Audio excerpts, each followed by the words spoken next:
טוב, חברים, שלום לכולם. Hello everybody.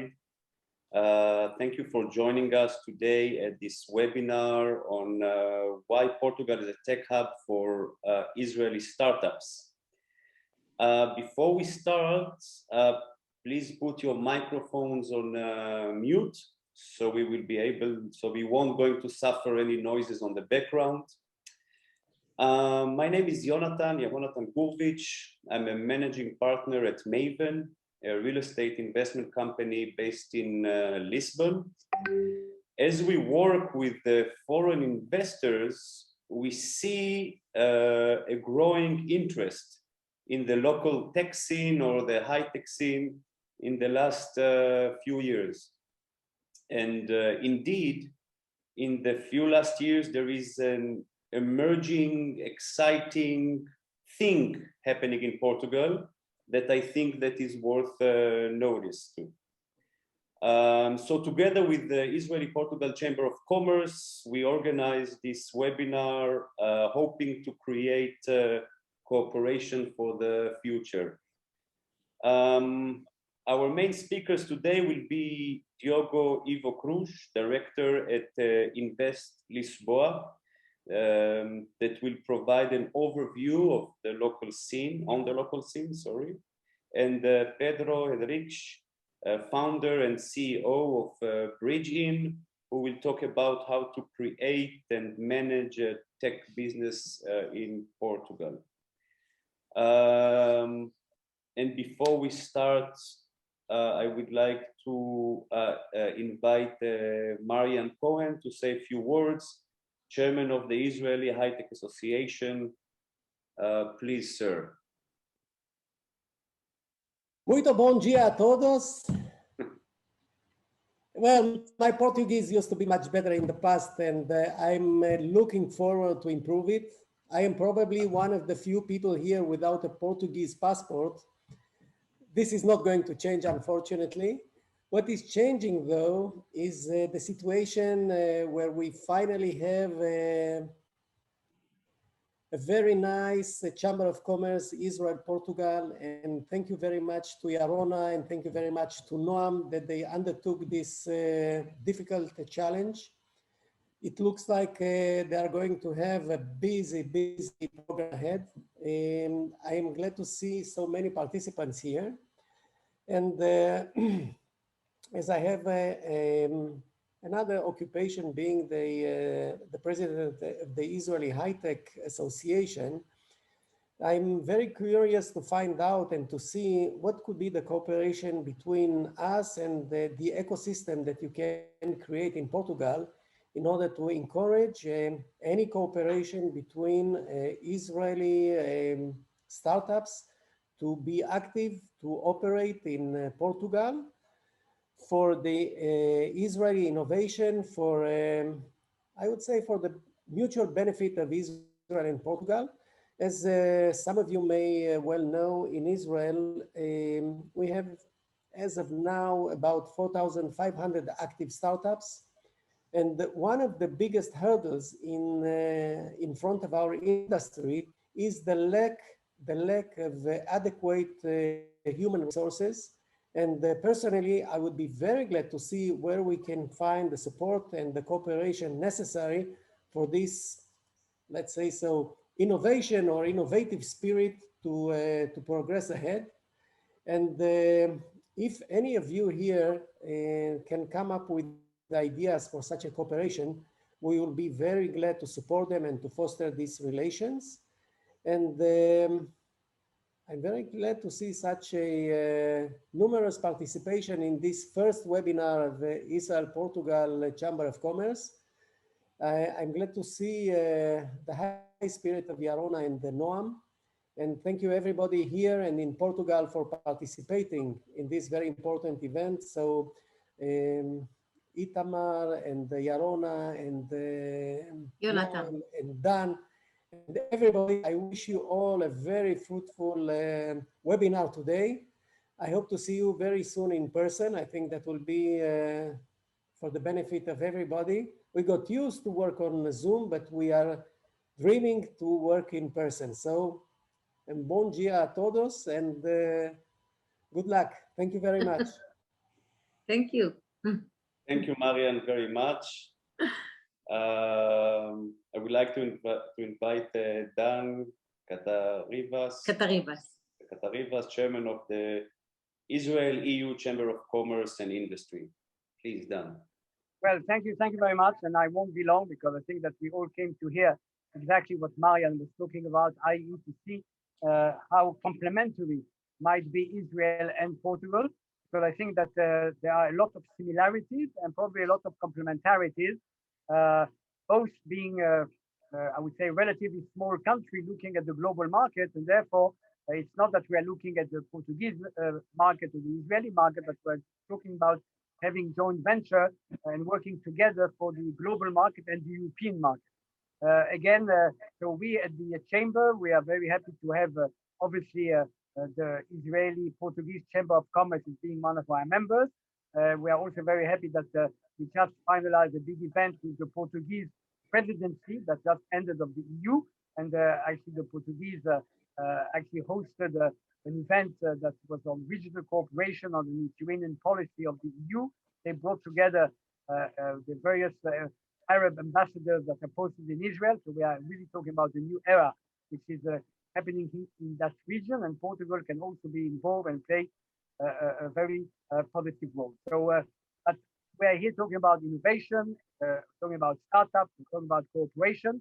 And as Marian has mentioned, I'm also eager to see what are the areas of complementarity and cooperation possible. We all have to remember also that the Horizon project is now already on way. The new research and development framework program of the EU, where Israel and Portugal is a member, and this is also a very good avenue for cooperating together and benefiting from that program. So without further ado, I wish you lots of success, and again, thank you, Yarona and Noam, for revising the activity of the Chamber, and I'm all at your disposal. If you need any assistance from the European Chamber, we are more than happy to assist you and to back you. Thank you very much. Thank you, Danny. Thank you very much. Yarona Marnin, CEO of Israel-Portugal Chamber of Commerce. Yes, thank you. Hi, everyone. As mentioned, my name is Yarona Marnin, and I'm the CEO of the Binational Chamber of Commerce, Israel-Portugal. With the Chamber, would like to welcome the fruitful cooperation for new opportunities that is held by Yehonatan Gourvitch. And for new opportunities, we will be happy if such a meeting would lead to the implementations of possibilities for all of you. I would like to mention that the Chamber also offers services, including finding and matching business partners in Israel and Portugal as well. You can find us on the LinkedIn and on our website. We'll send you the link later on today or by tomorrow. And the last thing I would like to mention that in our next webinar, we promise to bring more information about various forms in which the Chamber facilitates startups, trade missions by offering cross-border mentorship and connection support. Thank you and enjoy. Thank you, Yarona. And thanks again for helping organizing this event. I hope for many more. In the end of the talk, we will have time to receive your questions. And at this point, I would like to invite Diogo to say the first stop. Diogo, the stage is yours. Thank you. Thank you for the invitation and for the opportunity to be here. I would like to start my presentation showing a very small film, 2-minute film, that gives the general situation of Lisbon as a startup city, and then I will proceed with more detailed information on with the presentation. So, without further ado, I will share I'll start sharing my, and here's the film.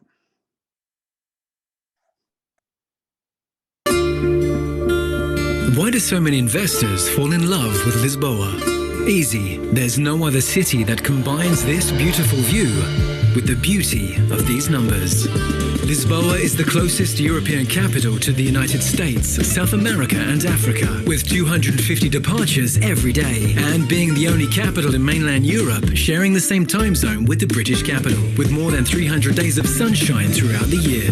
Lisboa is surrounded by more than 20 wonderful golf courses, only 4 train stations away from the beach, and just 1 hour drive from Nazaré, home of the biggest waves on the planet. Selected to be the 2020 European Green Capital, Lisboa transforms ecological concerns into reality, being the first European city to have a municipal fleet where 100% of light vehicles are electric, a huge recharging network with more than 540 stations, and 100% of the city lights running with LED technology. Innovation and adaptation are part of the mindset, with 90 colleges that produce 30,000 graduates a year, with 60% of them in business, tech or math degrees. No wonder Lisboa attracts global investment from all around the globe into our entrepreneurial community, an ecosystem dedicated to helping new businesses where 2 new startups are created every day. With more than 100 co-working spaces spread all over Lisboa, and with a 90-kilometer bike lane that reaches all corners of the city. It's so easy to enjoy the view commuting to work using one of the 2,150 shared bikes and 5,500 soft mobility vehicles. How about this? Lisboa is well known as a city that embraces diversity and welcomes all kinds of races, ethnicities and religious beliefs. All that in a city with 7 Michelin-starred restaurants, and this sunset included. So, how about investing in Lisboa? Lisboa, the beautiful side of business.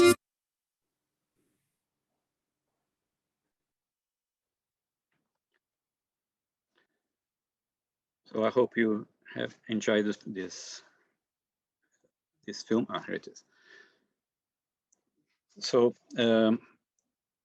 let me start first of all by presenting myself. My name is Diogo.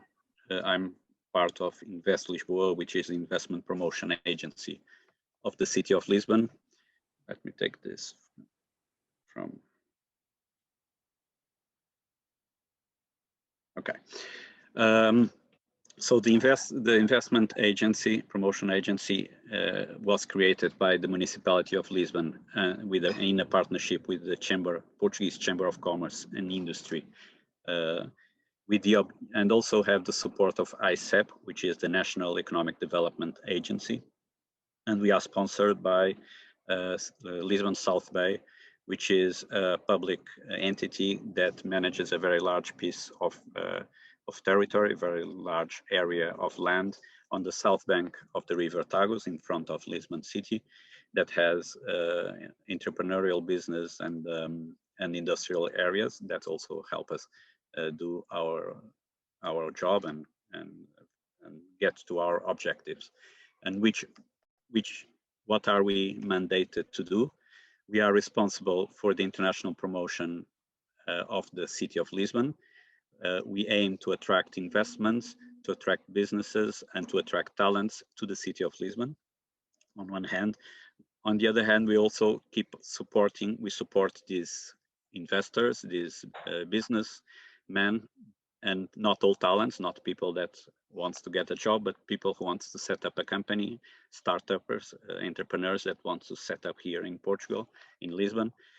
We support by providing personalized, free and confidential services, such as providing advice, information,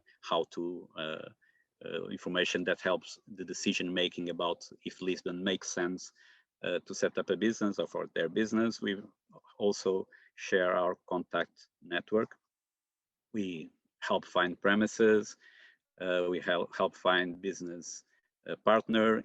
We help identify investment opportunities and much more. So it depends on the projects. What we do is we try to understand what are the needs of the project and try to support from our side with our knowledge and network from Lisbon to make it easier to make the decision, a much more informed decision about Lisbon, and also if the decision is to set up here, to make it to make it easier also to set up here and to enter the market. So these are some of the headlines that's been the last few years about Lisbon. Lisbon has been established as a startup city, as a tech location, one of the hottest startup locations in Europe. And the question that I'll try to explain is why everybody is choosing to work from Lisbon and to work here in Lisbon. I'll start by sharing Lisbon vision as the vision set up by the economic team of the Lisbon municipality 10 years ago in 2011. And the vision is to create conditions for Lisbon to be one of the most competitive, innovative, and creative cities in Europe. And that's what we have been working in the last 10 years. This is a Lisbon landscape in 2011 when this vision was announced. So this is the city of Lisbon. I don't know if you know it. Is this area here? Here is a very large river, the River Tagus we saw on the film. Here is a very large forest area, and you can see here is the city of Lisbon, small city that in 2011 had only 8 incubators around the city, most of them connected to universities or university projects, so very close. Their activities were very close to a small group of people. And nowadays, the city has transformed itself into a real startup city. We are a much larger entrepreneurial ecosystem where we have more than 18 incubators. We have more than 10 creative hubs, 100 co-working spaces and more. That the film was created for the 2019 Web Summit opening moment. So nowadays it could be even more. We have Fab Labs, we have investors. So the city changed a lot in terms of services and entities that work the startup ecosystem. But I would say the most important change in the city was the mindset. Whereas in 2011, our mindset was to get a job in a company and have a career. Nowadays, young people coming out from universities, they have also a large number of people the idea of setting up their own company, working for a startup to get experience. So it's a very important change in mindset, also not only in opportunities and services provided. Talking a little bit about Lisbon, comparing to Portugal. Lisbon is home to 30% of the companies in Portugal. It generates 36% of the GDP of the country. It has, as I mentioned, 18 incubators, 10 creative hubs.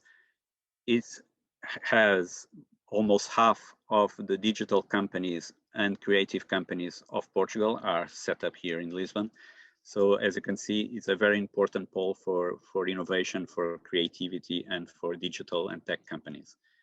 It's also a very diverse city that was mentioned also in the film, and in numbers that reflects as having a little more than half of expat people that live in Portugal are living here in Lisbon. And is also the home of Web Summit. I put here this Web Summit for a reason, which is those of you who have attended Web Summit might have had the experience that start explaining why Lisbon has been so attractive for startups and for tech companies. The experience of participating in Web Summit usually starts even before the Web Summit itself starts, when it's a present one. presential one, is when you get out of the airport. Usually is in November. It's you left your country. Most of the visitors left the country. That's in winter time, so it's cold and gray and snowing sometimes, and they get to the airport, and it has been very sunny in the last few editions. And beginning of November, usually you have very sunny winter days, which is therefore which is at the moment a very nice impact. And then they decide to go for a coffee or something, and they sit down for a coffee. Very nice terraces and the river in front of you, and you ask for a coffee and can pay 50 cents for a coffee. If you're in a very beautiful terrace facing the river, you might pay maybe €1 because of the premium location, but it's nothing compared to the €3 or €4 you pay in the north of Europe where you come from, or from other locations where you come from. If you go for a beer, it's €1. If you go for a full meal, you can find places when you pay at maybe €10 for a full meal.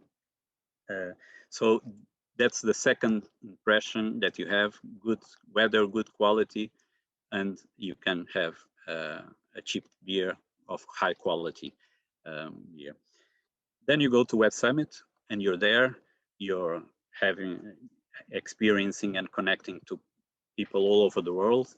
70,000 people, the last full edition that we had, all in one location at Parque das Nações, all connected, all digital people, startups, tech people, so all connected, sometimes various devices, the phone, the watch, the glasses, I don't know, all connected. So it's terabytes of information going through the network every minute, and it works perfectly fine. No issues, no problems. So that's the third learning that you get from Experience Lisbon in Web Summit, is that the technological infrastructure is very, very strong. And you start thinking, why not? Because it makes sense. Companies need market, they need resources, and they need cost efficiency. And here in Lisbon, they find at the Web Summit Experience, they can check the resources, the technical resources. They can check the cost efficiency, and they learn that Lisbon and Portugal is not only the Portuguese market. Lisbon and Portugal belongs to the European market, which is 500 million consumers, and you can have access without any legal boundaries to all these consumers. As Dan mentioned, most startups that start up here, which is a small country, they don't have the local market as their home market. They start up taking care of European market, or most of the cases considering the world market as their place to grow. And that's a very important aspect in terms of the ties that this community have with each other, because they are not competing to get the same clients here in Portugal. They are competing. Their market is global, so they're not competing. They can collaborate and grow together, and that's a very important characteristic of our ecosystem that helps, especially startup companies, to grow faster. Is this collaborative environment that we have here. But Lisbon is also an easy place to be. It's easy to live and work. You can incorporate a company under 45 minutes. I have done it with some clients. You go to a place, or you can do it all online, and 45 minutes later, you get out with a full company that is able to open a bank account and do whatever it's needed on the company's name.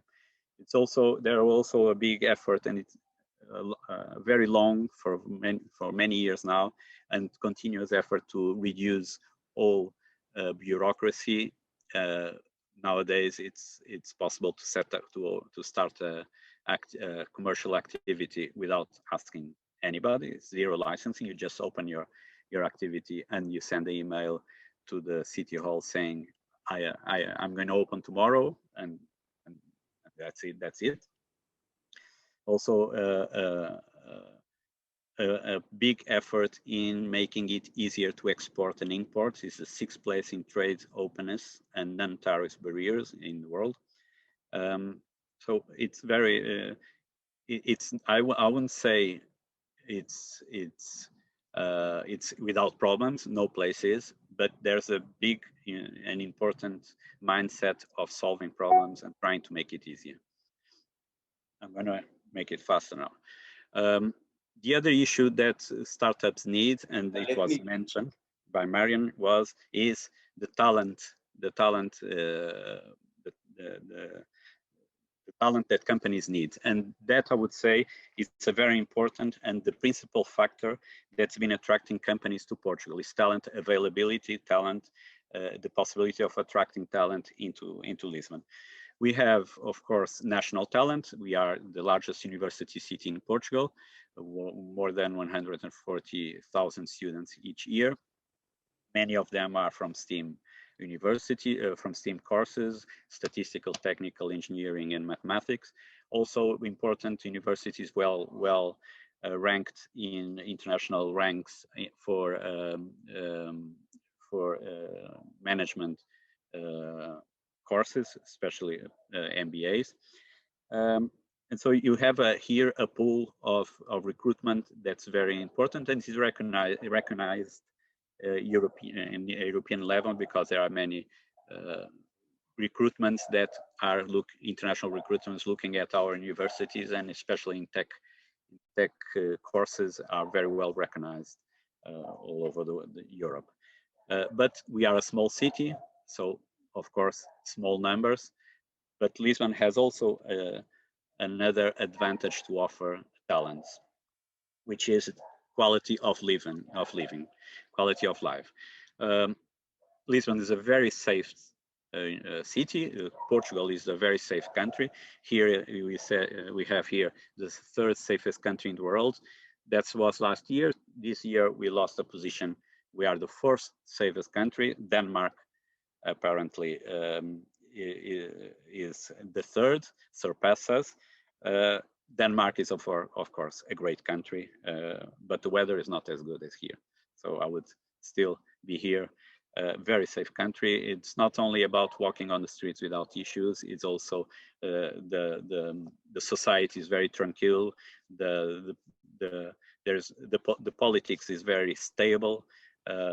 We are ruled by law nation for many years, and there's been very stable political, social system, and so that also reflects on the safety of the country as a whole.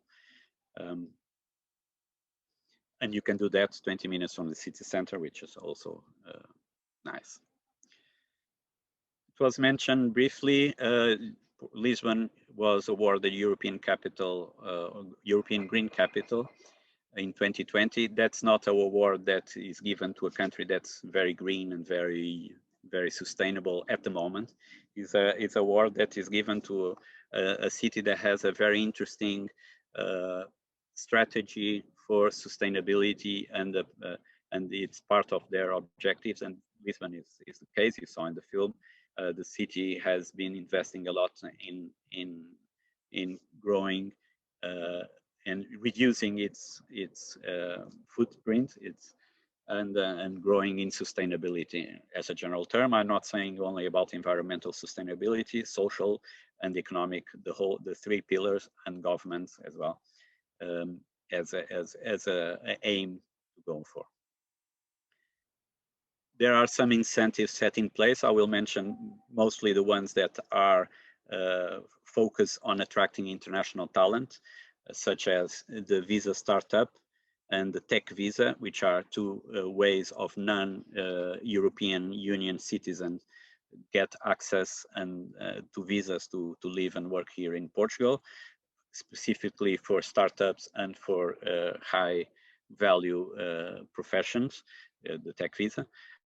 And also the non-habitual residence, which is a tax incentive to attract expatriates that are interested in setting up here, quality people, So they have a very interesting fiscal incentive for their personal income.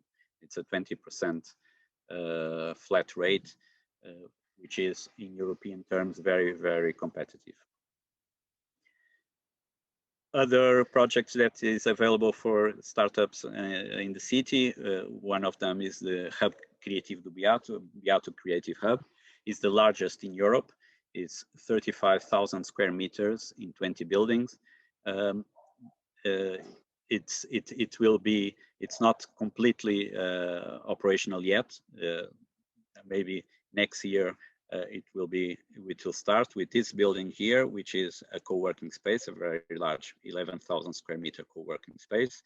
But they will have also here large companies and universities. So the idea is to have startups, large companies and universities all together in one spot, creating and innovating. The large companies that are allowed to be there, it's not their commercial or marketing units, only the development software or technical development units are allowed. So the idea is to make a pole of creation and innovation. This is also a project called InvestLisboa. It's a platform that makes it easier for newcomers that arrive in Lisbon, startups, to know everybody. So it's a community, a volunteer community platform that you enroll, and it's been very successful in attracting people there. All the service providers are there, so all the incubators, co-working spaces, fab labs, all these people that work for the community are there, but also many of the community is there, and what they say is where they are, what they are looking for, what they do, their contacts, where they are located. So this map is geo-referenced, so it's easy when you are a newcomer to get to know everybody. They also organize lots of events, and in the platform you can learn about the events that's there. Finally, getting to the end zone. So this is some of the results. Lisbon was elected one of 21 places of the future by Cognizant, which is an American tech service provider, as you probably know. Out of 120 cities, they analyze indicators such as universities, infrastructure, and security. All these all these services and equipment available, and Lisbon is there, the only Portuguese city on the one of the 21 best places. In 2017, Mercedes decided to open their first global digital delivery hub. They study, as Germans do, every location possible, and they in the end decided for Lisbon after measuring lots of indicators, and they thought Lisbon would make sense for them to set up here their first delivery center. This is a technological creating center.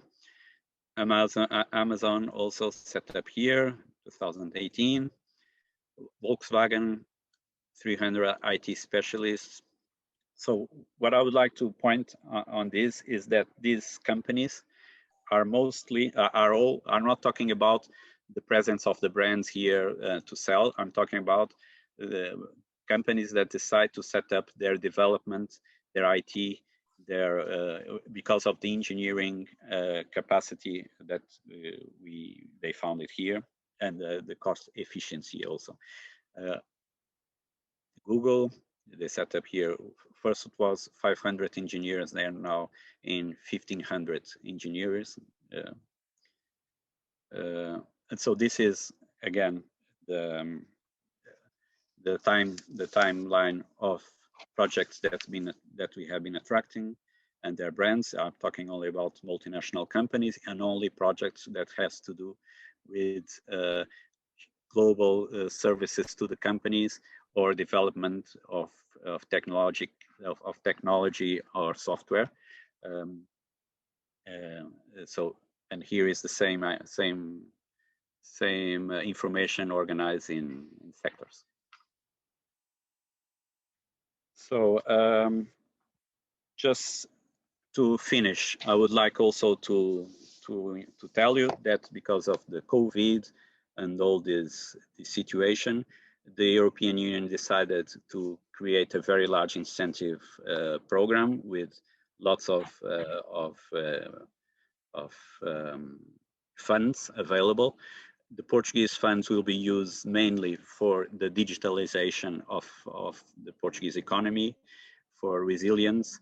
And so I would say that is also a very important business opportunity, because although many of the funds will be to develop the public sector, the digitalization of public service and all that, these projects won't be done by the public companies, will be tendered. So there is a lot of investment that we foresee for the next few years that could be gained and could be promoted and developed by private companies, especially tech companies that think about Lisbon, that are around here. So thank you, and that's it. Thank you very much, Diogo, for this presentation. Pedro, please, the stage is yours. Yes, let's do this. Yeah. So I'm sharing the screen. Hopefully you'll see it in a second. But while I do that, I also obviously want to appreciate the invite to be here today, to you, Yehonatan, but also to Yoranda and everyone else that made this happen. It's quite a good audience, so quite exciting.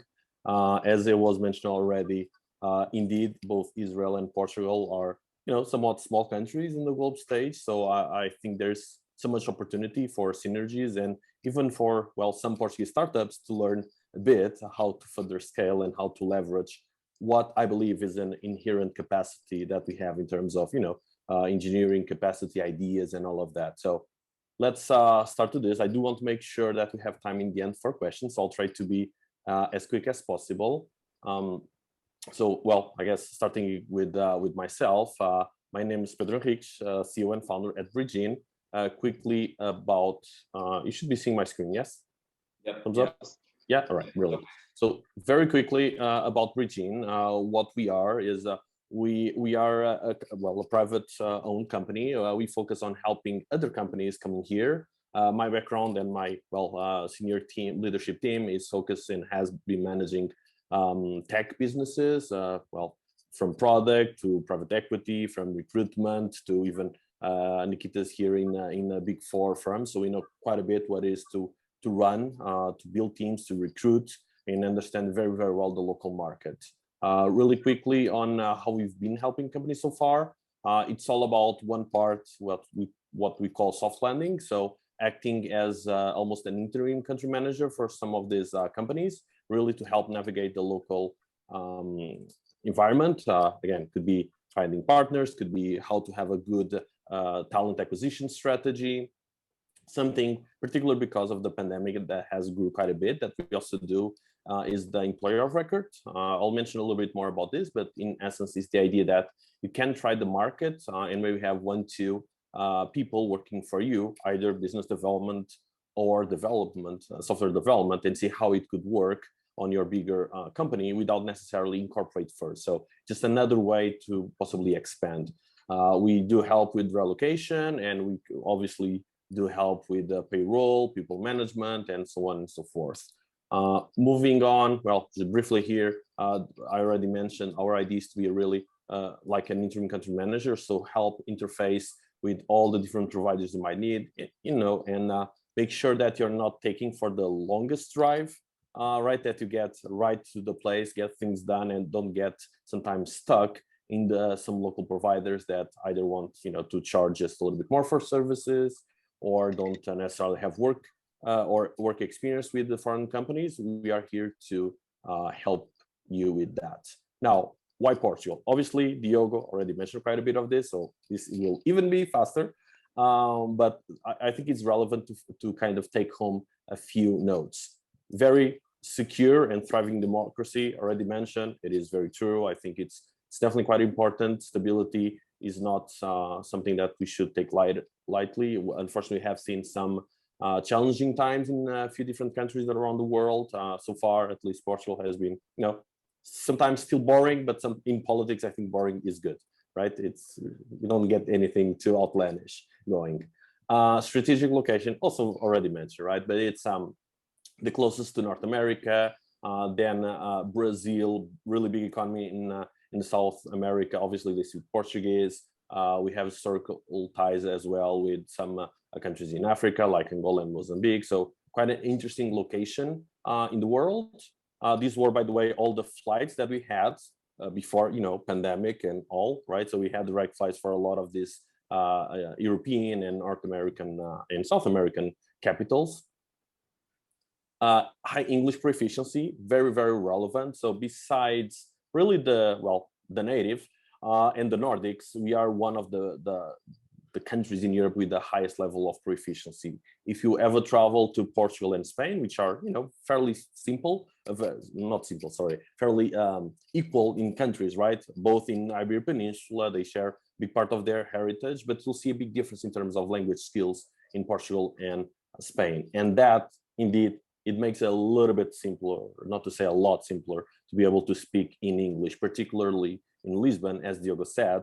A lot of expats live in Lisbon, right? So you can, if you walk the streets, you'll see people speaking in English all day, and you can get around in English, which is also why Portugal has there's always rankings for everything, but Portugal or Lisbon ranks really high in terms of feeling at home. People can get settled fairly easy, and that's important. Skilled workforce, indeed, we do have a really significant and high investment in education. Most of it is public, and that means that we actually have the 6th place in terms of graduates per capita in European Union, which is quite relevant. What you see here is that although other countries, for instance, the US and Germany, have a higher appeal, Portugal fares really, really well in terms of investment and development. And the appeal, well, it's typically salaries, right? Which is, well, for workers, it's nice. Maybe for employers, it's less interesting, right? So it is what it is. But definitely there is the investment from the government to have the tech ability, the tech talent pool that we have right now. I can, possibly if these slides do reach you, this is just a quote from John Graham Cumming. He's the CTO of Cloudflare. He moved to Lisbon in, I believe, 2019. We had a small interview with him, and yes, has been a blast, has been working really well. They're fairly happy. And so that's, I think it's great to see examples and how things are working for others. One thing that I want to spend, just 2-3 minutes on is Portugal versus Eastern Europe.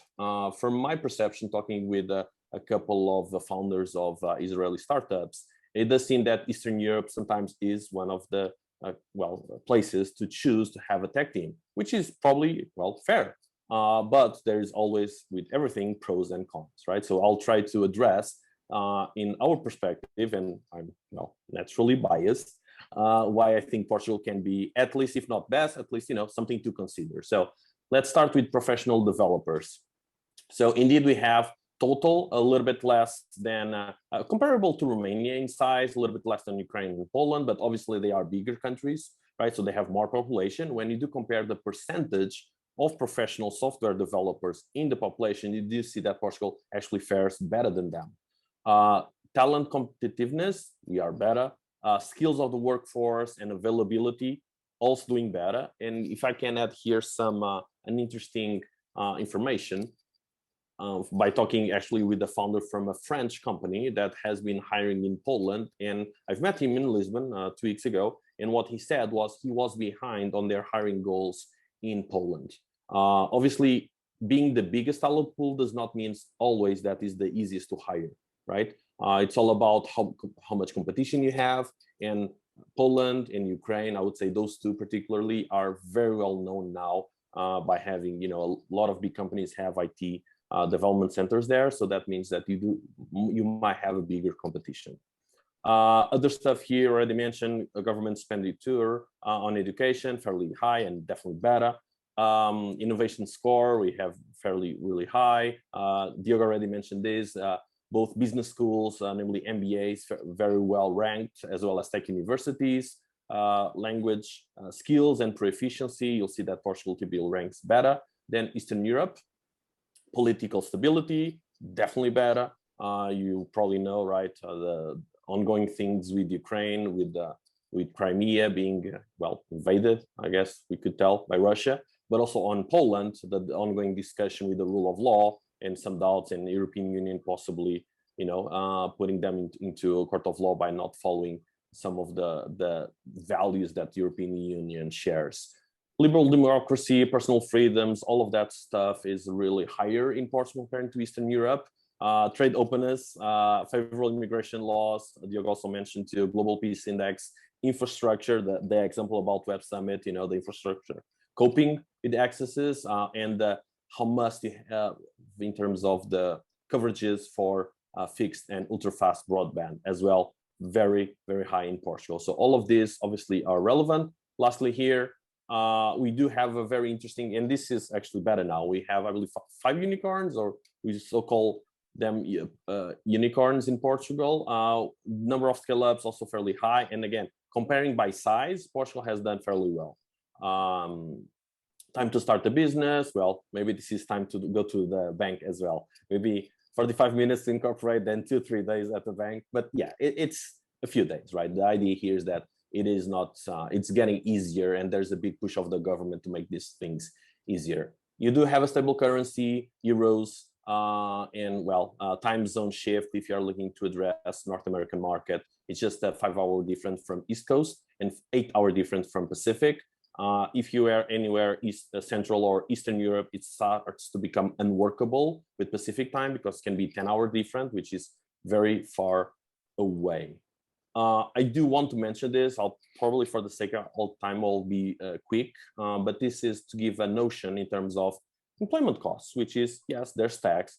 Europe as a whole has pretty high taxation, and social security state is obviously very strong in Europe, which means, well, employment costs can be high. This as well, first actually is a study in terms of gross annual salaries. What we are seeing, and I can add here, is particular from 2020 onwards, with more people working, any place in the world and becoming work location agnostic, a lot of companies hiring throughout.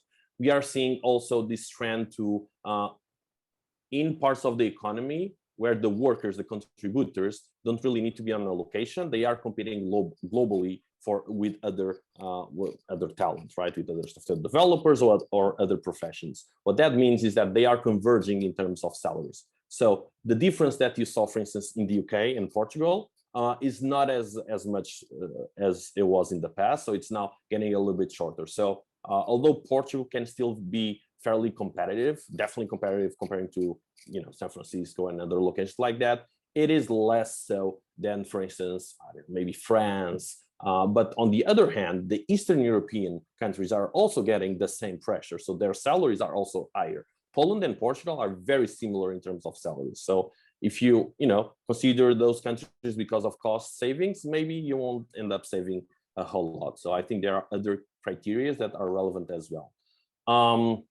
I'll skip through this. Again, I do want to make sure, but this is just a breakdown on costs. What I did want to mention is possible approaches and takeaways from here. So one thing that as at Bridgin we have worked with quite a bit of success that I mentioned earlier was this employer of record model. We have 2 customers that we are now actually going through this transition, which is they wanted to have, one of them is based on in Arizona in the United States, the other in Malta actually, and both wanted to have, by different reasons actually, want to have a presence in Portugal, right? But there's always risk, and particularly on a pandemic, you can't travel, so everything is a little bit more difficult. So the way we help them is, okay, you can hire 1-2 developers, or in the case of the Maltese company, business developers, so a sales and a marketing person. See how the market reacts to your product, or see how the development team in Portugal works with your team elsewhere, how easy it is to hire people, how loyal they are, what are the English skills, just to get a feeling on how things work. This step approach enables you to make small steps, controlling your risk as a business owner to set up a presence in Portugal without necessarily going through all the overhead of figuring out how to incorporate, how to file taxes, how to find a lawyer, and all of that. So the plan here is you can start with a small team. We can be the employer of record for them. And when the time comes, the time comes, you can decide to possibly incorporate the subsidiary and take that team yours to the new co created. So this is one offer that we do that we have had a very interesting success to help mitigate the risk and help you get a progressive exposure to different country, in this case, Portugal. So takeaways, if anything, what I would love you to take from here is that Portugal, as a tech destination, offers you stability, right? So safe, stable, high human development index, the location, very interesting location, bridging America in Europe, same time zone as the UK, way more interesting to live. Also to add here, again, with the pandemic and the people have been moving. We've seen something that we would imagine not to be, well, happening 2-3 years ago, which is I see a lot of people relocating for the Nordic countries, from the US, from the UK to Portugal. I'm pretty sure they will go to possibly Spain as well. And the reason why they do that is that they are countries with the lower cost of living, but with a really good quality of life, right? So if you can work in the global economy and you don't necessarily need to be in, London to run your business, why do you want to be in a gray, always running type of city? And well, that can apply to other countries as well. That for me will mean that Portugal, Lisbon will not only continue the trend, but actually accelerate the trend, because we see more people coming. And more people is not just tech talent, it's also about founders, and that just reinforces the ecosystem. So it is kind of the location to be. Talent, we already covered this extensively. There is good education, there's a lot of graduates in STEM fields, and then culture. This is also quite relevant. It's we have a very Western-based culture, English skills, very welcoming as well. People can get around really nicely. There's no, there's not social unrest of any kind. And I think all of that kind of joins to be a place where you can be, where you can have a team, where you can visit the team, and like it and enjoy it, and maybe go to the beach, maybe play golf, whatever it is, but really enjoying being here. And that is definitely one of the strongest suits of Portugal. Thank you, Pedro, very much for the presentation. And if I can add something, I have actually been managing distributed teams for almost 6 years now. And so what I think is also a really interesting approach to, any business owner, particularly on the tech sector, because I'm saying tech sector because obviously location can largely be irrelevant, right, for a software developer. Is instead of going all in Ukraine or Portugal or Poland or any other country, have hubs. You get exposure to more talent pools, right? So you decrease your risk as a business owner. So that just seems like a ideal solution, right? What I would argue is you might want to consider if you want to go fully distributed. So that's why I mentioned hubs. I do think there is value in have teams that collaborate. But if you know anything, about typical the way that software development companies organize, typically scrum teams or pod teams, squads, whatever you want to call them, 5 to 8 person team, my approach and why I tell everyone is consider to have that squad, that team in a location. And when you need a second one, might be on the same location or might be another location. If you do spread out and you have different hubs, you have a big opportunity in terms of decreasing your risk to hiring talent, but you also gain as a business owner by the diversity of having people in different geographies. For me, one of the great things that get me excited also to be here is obviously be able to share my insights with all of you, right? So it's all about business and international business. And I think this is quite important and relevant for every company. So. Thank you very much for anybody that asked questions, that greet the participants. Thank you, Diogo and Pedro, for your presentations. And thank you, Yarona, for the help from the Chamber of Commerce. And I do hope that this is the first event out of many. Yes, of course. We'll do together much more webinars. This is the first one, and there are some ideas for the second one. Very good. Very well. And others. Okay. So guys, thank you very much. Thank you. To see you soon, fast in Lisbon or in Tel Aviv.